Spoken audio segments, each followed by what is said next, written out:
Prepare yourself, because in this special video, we're going to dive into the 12 unmistakable signs that there's an evil person lurking by your side.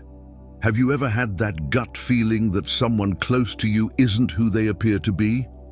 As the philosopher Seneca once said, evil often disguises itself under the cloak of goodness, and he couldn't have been more right. But don't worry, by the end of this video, you'll not only know how to spot these individuals, but you'll also learn exactly how to handle each type of personality. Stick around until the end, because I'll reveal the most surprising and commonly overlooked sign that can be a game changer in your life. Before we jump in, if you find value in these videos, please subscribe and hit the bell icon to stay updated. Now, let's get started with the first sign: finding joy in others' misery. Have you ever wondered if you're surrounded by people with dark intentions? Imagine this scenario. You're at work and you accidentally spill your coffee. As you scramble to clean up, you notice a co-worker smirking subtly. Sound familiar? You've just witnessed a classic example of what psychologists call Schadenfreude, a German word that literally means joy in someone else's harm. It's more common than you might think. According to research from the University of Würzburg, up to 30% of people admit to feeling this way at some point. But what if someone seems to consistently take pleasure in others' suffering? That's when things get interesting. Truly evil people don't just experience Schadenfreude occasionally, they seek it out. It's as if they have a radar tuned to detect others' misery, which they then feed on. Now, I'm not saying you should become paranoid, but it's important to stay alert. Observe how people around you react when someone is going through a tough time. Do they offer help, or do they secretly gloat? Philosopher Arthur Schopenhauer once said, "To feel envy is human. To revel in another's misfortune is diabolical." He was right. Someone who constantly takes pleasure in others' pain is like an emotional vampire, draining the joy and positivity from everyone around them. But here's the good news. Recognizing this sign is the first step toward protecting yourself. If you identify someone like this in your life, it doesn't mean you have to immediately cut ties. Sometimes a little compassion and an honest conversation can make a big difference. Remember, even Darth Vader had his redemption arc, right? So the next time you see someone smirk when you trip, pay close attention. It could be a harmless, involuntary reaction, or it could be the tip of the iceberg of a much darker personality. Knowledge is power, and in this case, it's your best defense. Sign 2, the need to control everything. Have you ever felt like someone is trying to control every aspect of your life, like an invisible puppeteer pulling the strings? Well, get ready, because we're about to explore the world of obsessive control, and trust me, it's not as fun as it sounds. Picture yourself as a tiny mouse in a maze, with someone constantly shifting the walls at their whim. Frustrating, right? That's exactly what it feels like to be around someone with a deep need to control, someone who acts like the director of your life's movie, without ever asking for your permission. But why do these people feel the need to control everything? According to Dr. George Simon, an expert in manipulation and behavior, this need often stems from deep-seated insecurity and a fear of chaos. It's like they believe, if I don't control everything, the world will fall apart. Sounds pitiful, right? But don't mistake these people for your well-meaning grandma who just wants to make sure you're wearing your coat. We're talking about a level of control that would make even a dictator say, "Whoa, calm down." These compulsive controllers are like emotional vacuums, sucking up all your energy and freedom, leaving you drained and exhausted. Sound familiar? If so, you're not alone. Many people find themselves trapped in these toxic dynamics without even realizing it. But there's hope. As philosopher Epictetus wisely said, "We cannot choose our external circumstances, but we can always choose how we respond to them." The first step is recognizing the signs. Does your boss micromanage every detail of your work? Does your partner want to know your every move 24/7? Does your friend get upset if you don't follow their advice to the letter? Warning signs abound. You're likely dealing with a compulsive controller, but don't panic. There are ways to handle these situations without losing your sanity. Setting clear boundaries is crucial. Think of it as putting up a no trespassing sign in your personal life. And if that doesn't work, well, you can always pretend your phone lost signal every time they call. Oops, call dropped. Remember, your life belongs to you and no one else. Sign 3. A weird vibe when they're around. Have you ever felt an odd, unsettling vibe when you're around certain people? Imagine you're at a party, the music is playing, everyone's having fun, and then someone walks in. Bam! The atmosphere shifts. You don't know why, but you feel uncomfortable, like your internal alarm system is going off. Warning, toxic person ahead. But what's really happening? It turns out our bodies are smarter than we think. According to Dr. Antonio Damasio, a neuroscientist at the University of Southern California, our brains are constantly processing information that we're not even consciously aware of. It's like having an internal lie detector, only much cooler. And it's not just modern science that understands this. Our ancestors knew it too. The Chinese philosopher Confucius once said, "When you walk with two people, you can learn from both." What he didn't mention is that you can also sense when one of them is an emotional vampire trying to suck out all your positive energy. Now don't get scared, we're not saying you should become a hermit and distrust everyone. But it's important to pay attention to those subtle signals. Do you feel drained after talking to someone? Do you notice a shift in your mood when a certain person is around?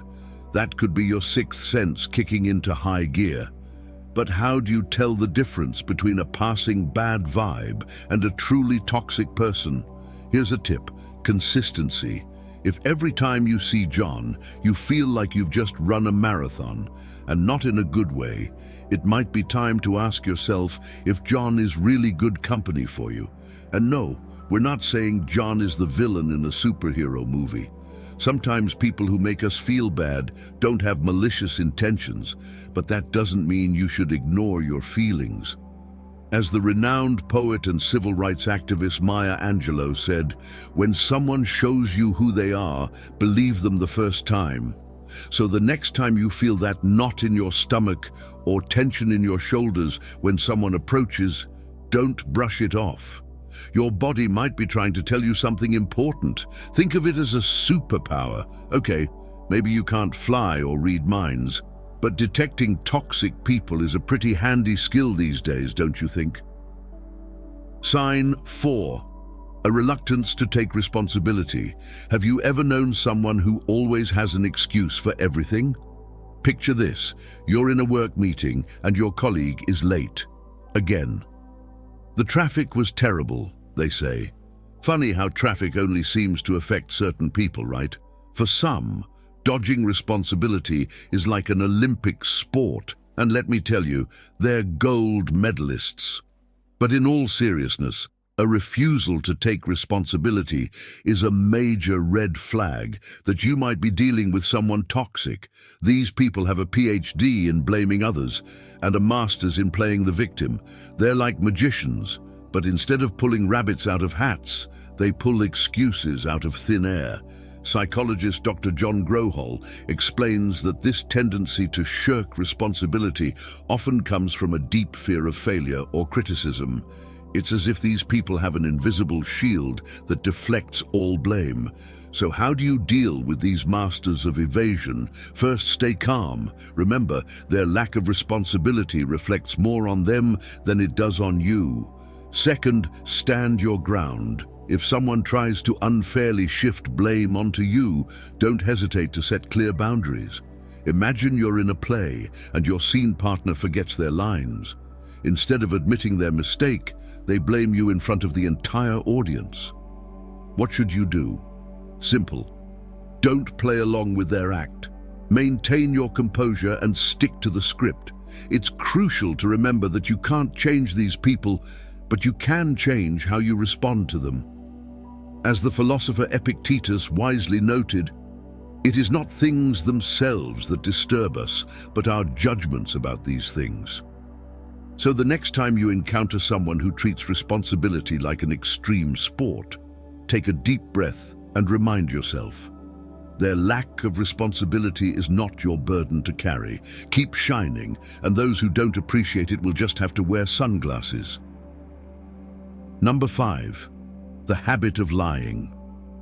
Picture this. You're hanging out with friends, and someone starts telling a story so unbelievable it feels like it's straight out of a blockbuster movie. Everyone is listening, wide-eyed, but you've got that nagging feeling in your gut that something doesn't quite add up. Sound familiar? You might be dealing with a compulsive liar. According to psychologist Robert Feldman from the University of Massachusetts, most people lie at least 3 times during a typical 10-minute conversation. Surprising, right? But here's the kicker. Individuals with malevolent tendencies crank that number up to astronomical levels. For them, lying isn't just a bad habit, it's an art form. They're like painters, but instead of using brushes and colors, they weave their deceptions with words, creating entirely alternate realities. The scariest part? They do it with such alarming ease, as if it's second nature. As my grandmother would say, they lie more than they speak. But why do they do it? It's not that they have Pinocchio's long nose, but they do share something in common with him. They lie to gain something, whether it's to impress, manipulate, or simply to enjoy the thrill of deception. These masters of deceit have no boundaries. Now, don't be fooled into thinking all lies are the same. There's a big difference between telling your partner you love their new haircut, even if it looks like it was done by a blind gardener, and fabricating entire stories to manipulate others. Philosopher Immanuel Kant famously declared that lying is morally wrong in all situations. But let's be honest, we've all told a white lie or two. The key difference lies in the intention and frequency. People with malicious tendencies lie as easily as they breathe. They might invent achievements, exaggerate their skills, or even create non-existent dramas. And the worst part? They do it while looking you straight in the eye, with a confidence that could make even the most skeptical person believe them. The danger of these lies isn't just that they distort the truth. They can have very real consequences in our lives. Imagine trusting someone who constantly lies about their financial situation, or worse, about their feelings for you. But all is not lost, my friends. There are ways to spot these skilled deceivers.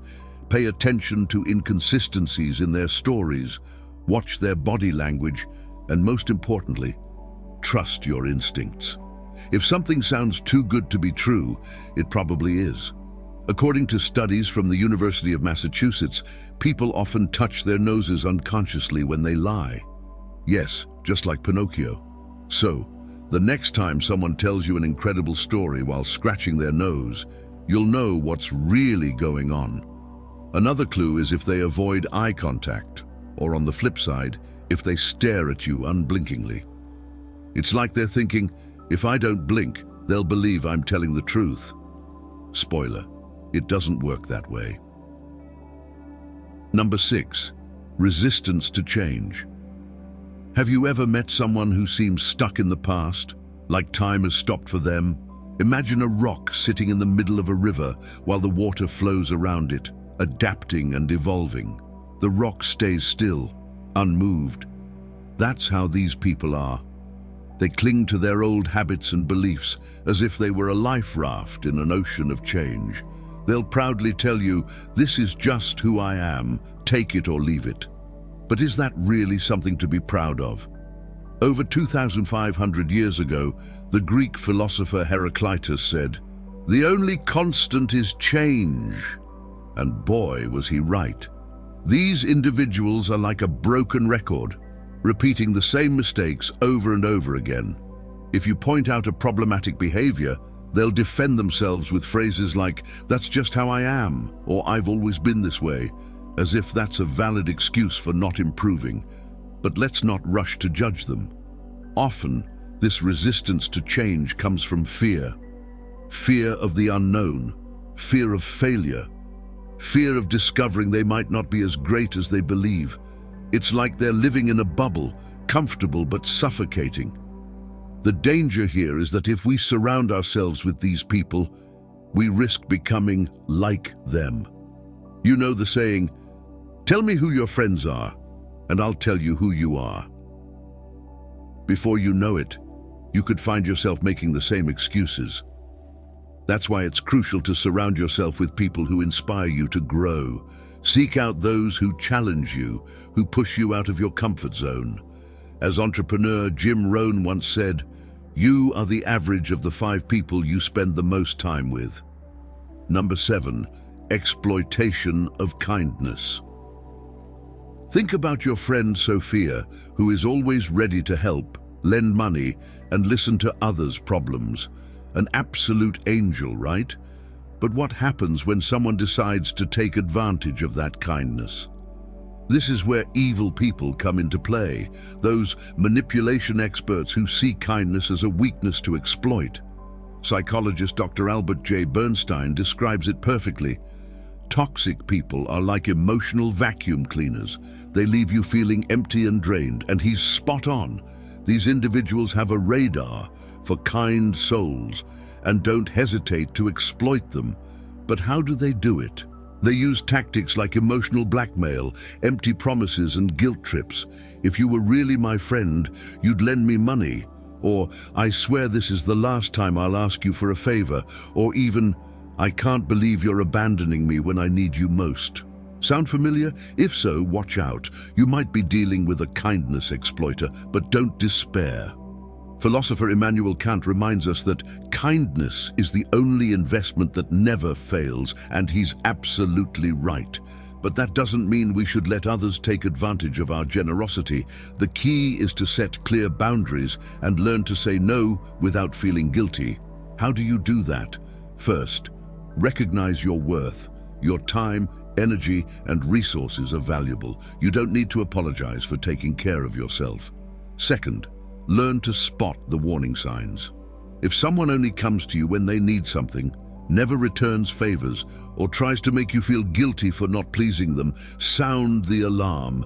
But remember, it's not about becoming distrustful or refusing to help others. It's about being wise with your kindness.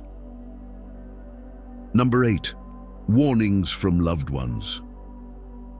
Have you ever had that uneasy feeling that something isn't quite right with someone close to you, but you can't pinpoint exactly what it is?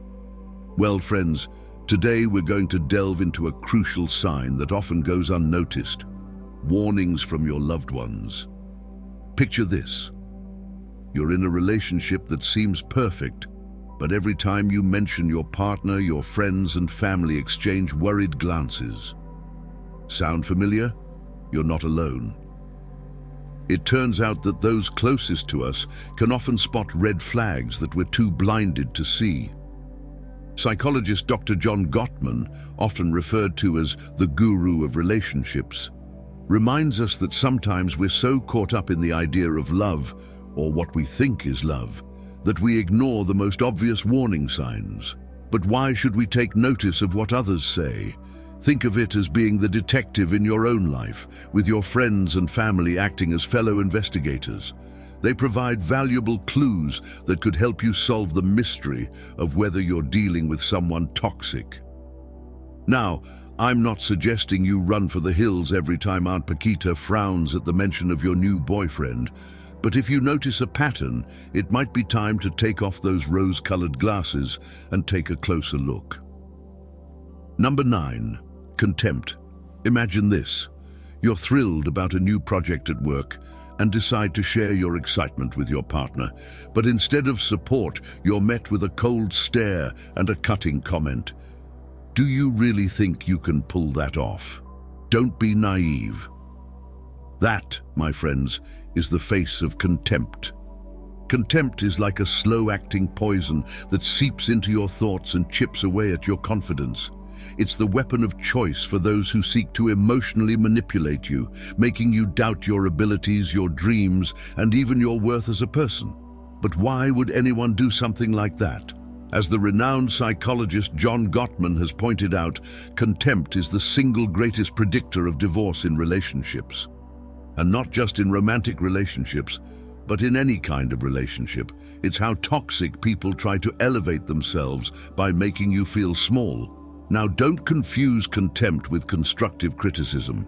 The key difference is in the intent. Constructive criticism aims to help you improve, while contempt only seeks to tear you down. It's like the difference between a coach who pushes you to be your best and one who enjoys watching you fail. And here's an interesting fact. According to research from the University of Washington, contempt doesn't just affect your mind, it can also take a toll on your body. People who are constantly belittled are more likely to get sick. So be careful. Contempt not only hurts emotionally, but it can also affect your physical health. But all is not lost. Recognizing contempt is the first step to protecting yourself. The next time someone criticizes your dreams, appearance, or achievements in a way that makes you feel small, stand your ground and remember, their words say more about them than they do about you. As the great philosopher Marcus Aurelius once said, "The opinion of others about you is not yours."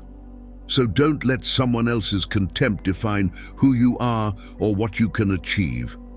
Number 10, mistreating animals. Let's reflect on the wise words of philosopher Immanuel Kant. We can judge the heart of a person by their treatment of animals, and how true that is. But beware, we're not just talking about extreme acts of cruelty. Sometimes mistreatment comes disguised as neglect or indifference. Think of the neighbor who leaves their dog on the balcony all day under the scorching sun, or the friend who forgets to feed their cat. These actions, though less dramatic, are just as telling.